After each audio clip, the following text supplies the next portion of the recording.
as we know, is a lifeline. We in Lucknow are responsible for degrading of Gomti. The environmental destruction in such a bad shape just increases exponentially. You must use the river judiciously, otherwise you will end up killing the river. There are lots of we are all concerned. There is absolutely no result of dry riverbeds. There is a possibility. We owe it to what we have.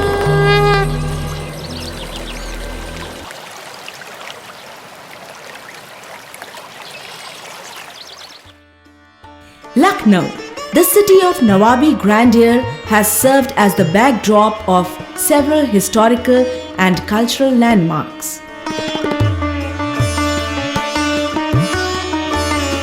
There are many aspects of Lucknow's history, culture, and development that gave it the basis of being a city of contrasting characters.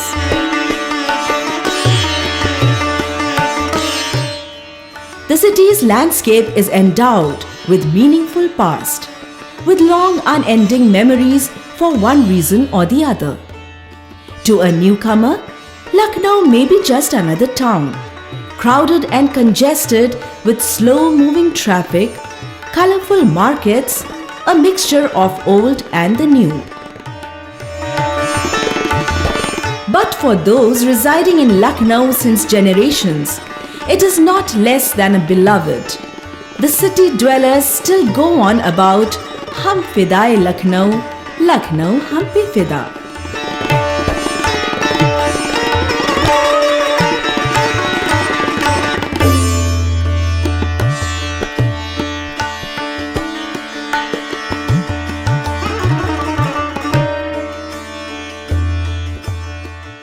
This relationship is pretty deep and they continue to live on as is various basis. Dirt and squalor, chaotic traffic, pan spit in public places, squatting backs during morning walks have hardly any effect on a true Lucknowite. The rich and flamboyant culture in elaborate Lucknowi tehzeeb has all but disappeared.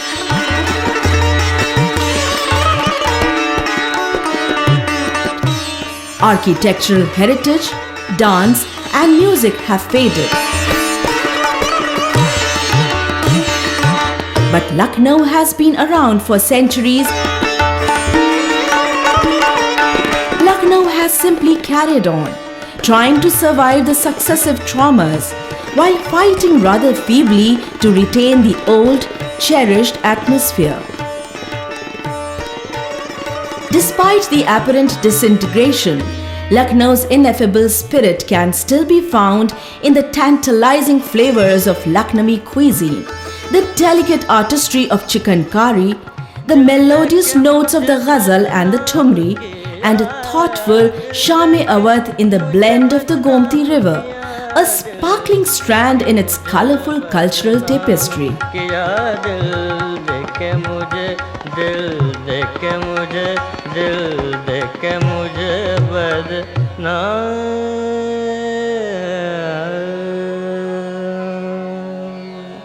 Lucknow thrived and expanded along the banks of the River Gomti. Gomti is one of the major tributaries of Ganga, originating from marshy and swampy forested area near Madho Tanda, about 3 kilometers east of Pilibhit. The river flows covering a total distance of about 730 kilometers before finally merging with the Ganga near Udyar Ghat in Ghazipur, about 30 kilometers north of Varanasi.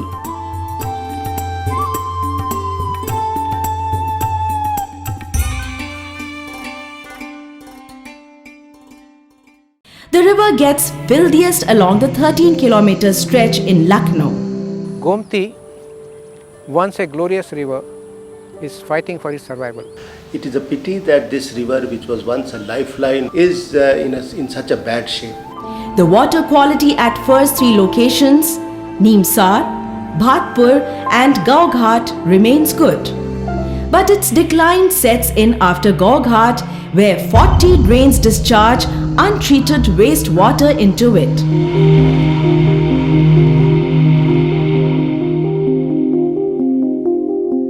We have about 16 monitoring stations from Pilibhit to Raebareli, and we have identified about 32 industry which are directly or indirectly discharging their wastewater into River Gomti.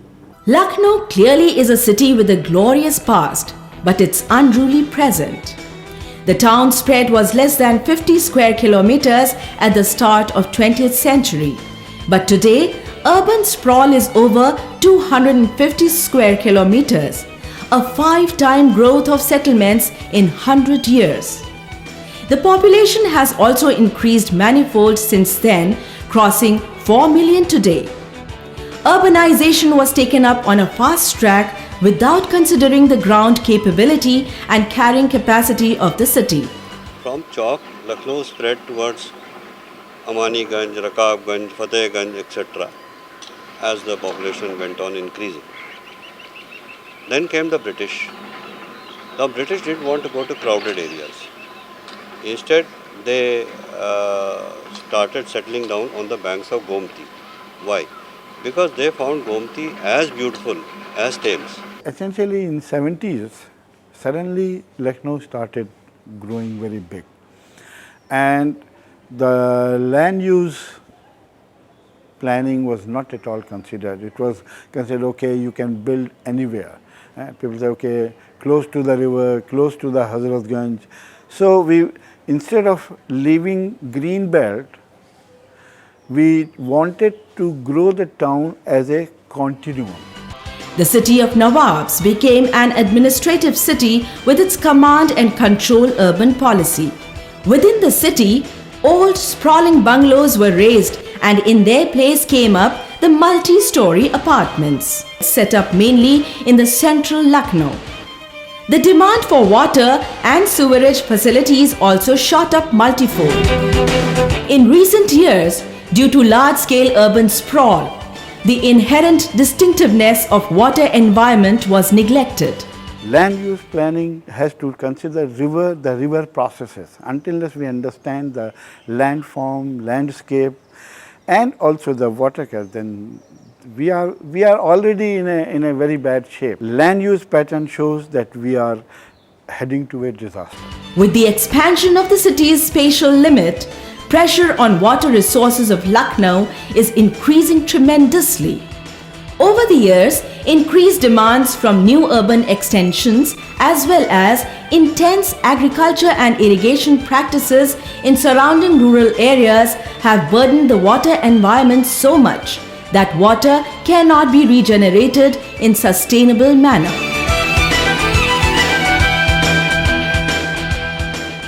In our planning, we have been doing frequent changes in the land use, which is very lethal to the health of the river. Rivers are extremely dynamic systems at a whole range of spatial and temporal scales, upstream or downstream, across the floodplains. Removing water from river is always likely to have some impact on the ecology of the river. If you change the ecology of a system, see, it was a flowing river system, and the moment you impounded it, the waste accumulated, so you changed from a flowing system to a standing water system. That created a problem. The question is, how much impact is acceptable and how much water can be left for the river? There are two things which should be ensured for health of a river. The number one is there should be no obstruction in the flow of the river, otherwise the river gets disintegrated. Secondly, there should be minimum flow of the river to ensure self-purification. Excessive water diversions threaten to eliminate natural flows and severely damage ecological systems and people's livelihood. Implementing environmental flows is about getting water flowing down the river. The concept of environmental flows is the quantity and quality of water and its distribution through time that's required to maintain the environmental and ecological goods and services on which people depend. And the important thing there is that it's not an idea that rivers should not be used at all. We recognize that they must be used by people, but that if we're going to use these natural resources like rivers, we also need to protect those resources so that they can be used in the long term and so that we're not destroying them.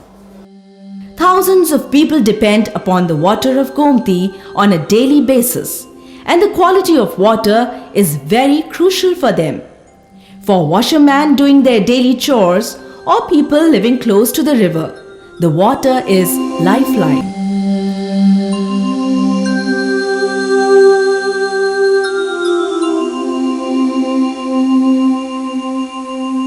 A river, as we know, is a lifeline. What people don't recognize is that for a river to recharge itself and to be sustainable and to restore itself, you also need a certain amount of flow, which is what we call environmental flow. But environmental flow is not only for the environment. People sort of mislead and say, okay, why do we need environmental flows? We'll just use up all the water and then the river will recharge itself in the next snow melt or with the next fall of rain. Unfortunately, once you lose a river's dynamism and you lose the ecological values of the river, it's very hard to get them back. The point is you must use a river judiciously so that a certain amount of water is always left for the environment so that the river can actually maintain its continuity and flow. Otherwise, you will end up killing the river. In face of growing water conflicts and demand for more and more water for lifestyle, agriculture and other commercial and developmental activities, it is not easy to resolve conflicting issues of development versus environment.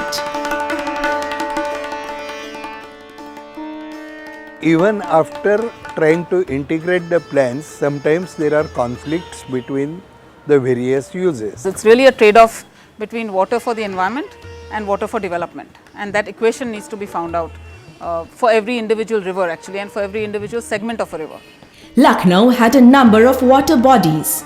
Several natural depressions, tals and ponds were filled up and converted to housing colonies. Vijayanagar, Ashiana, Malviya Nagar, Eldeco, Jankipuram, Chandganj were once natural storehouse of water. This was the area which was reserved by the nature to recharge the aquifers of Lucknow. But sad enough, we are losing such areas every year by huge margin. So all that rainwater which falls is not able to percolate down to the depths. It is lost as a runoff. This runoff has of late increased in urban areas because we have concretized the entire urban area. There is more emphasis on concretization rather than developing green patches. Green patches are important because they are natural rainwater harvesters. It's a natural way of collecting rainwater. As a result, what is happening? Aquifer is getting less water. While developing New Lucknow, we shut our eyes towards the flooding capability of Gomti.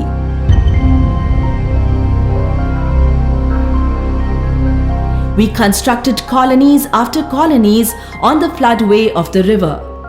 Floodway of a river is the area flooded by the river up to a depth of 1 foot in the past 100 years. However, human needs always get a priority over the nature. Thus, Gomti Nagar, Tribeni Nagar, Liberty Colony, Kurmanchal Nagar came up to meet the requirement of housing. After the floods of 1971, Gomti was jacketed. The bunds on both banks of the river have till now saved a major chunk of population settled on the banks of the river from deluge. But many colonies still face the problem of waterlogging during monsoons. The floodplain of the Gomti River forms the Khadar zone. It has rich fertile soil, flooding is frequent and flood waters percolate down to recharge the aquifers. Gomti Nagar came up on the Khadar zone of the river. This was the area which was reserved by the nature to recharge the aquifers of Lucknow. The floodplain and the Khadar area of Gomti River, it was inundated, which is A-grade agricultural or land, or it was occupied. On the other hand, we were spending crores of rupees converting USA land into agricultural land. We never thought of a proper land use that use the A-grade agricultural land, categorize the land, should never be converted into area of inhabitation, because you cannot make that land in even few hundred years. You need few thousand years. Even the floodplain of the river is not spared and being leveled up with the help of domestic waste and waste construction material. We have been dumping the municipal solid waste, also the waste material from the construction activities, on the floodplain of the river. This is just not done. One can see trucks and dumpers unloading tons of municipal waste close to the riverbed over an area of 50 acres proposed for a park. Once the waste is being dumped on the river banks, leachates of toxic chemicals and heavy metals are formed, which percolate to the groundwater.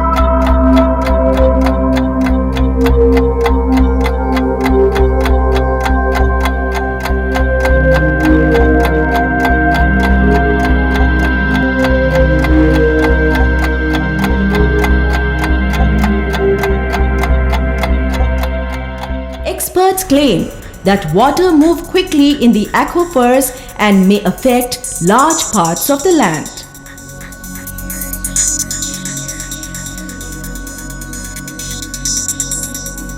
Experts also maintain that groundwater is very important for River Gomti, as the river has very intimate relationship with the aquifers in the subsurface. In some stretches, it gives water to the aquifer, while in others, it takes water from the aquifer. Between Gaughat on the northwest and before it enters Barabanki on the southeast, the river gives water to the aquifer. Keeping river alive is vital for us.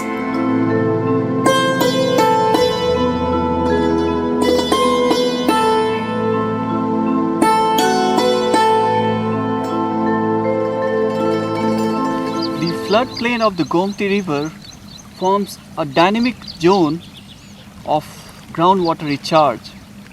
It's high time that we declare the entire floodplain as the protected cultural heritage sites.